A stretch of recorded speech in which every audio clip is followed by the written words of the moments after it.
তারপরে সারাদিন না খেয়ে আল্লাহর হুকুম পালন করে যখন ইফতারিটা সামনে থাকে ওই খাবার আগের মুহূর্তটা রোজা রাখার পেছনে আল্লাহ খুশি করে দিয়েছে, আনন্দ করে দিয়েছে। একবার চলে বলুন সুবহানাল্লাহ। খেতে সব শেষে খেতে দুটো একটা আছে মনে চিন্তা করেছে, একটা হলো ইফতারিকে সামনে রেখে রোজা দেয় না, খাওয়া আগে মনের ভিতরে একটা আনন্দ পায়, একটা খুশি পায়। আরেকটা হচ্ছে এক মাস সিয়াম সাধনা করার পরে যখন ঈদগার ময়দানে রোজাদারেরা যখন পরিষ্কার পরিচ্ছন্ন কাপড় পরে আল্লাহর হুকুম পালন করে সেই সময়টাও রোজাদাররা বড় খুশি হয়। একবার চলে বলুন সুবহানাল্লাহ।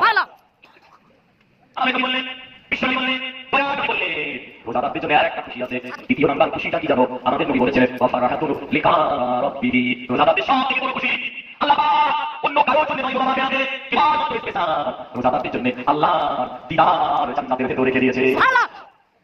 আমার ভাইরা লা ইয়াদখুলুস সাইমুনা, আল্লাহ নবী জানিয়েছে যখন খুতবা করে আপনারা শুনলেন ইমাম সাহেবরা তেলাওয়াত করে রোজাদারদের জন্য ওয়াজুনাহুর রাইহান, আল্লাহ পাক রোজাদারদের জন্য স্পেশাল জান্নাতের একটা দরজা করে রেখে দিয়েছে।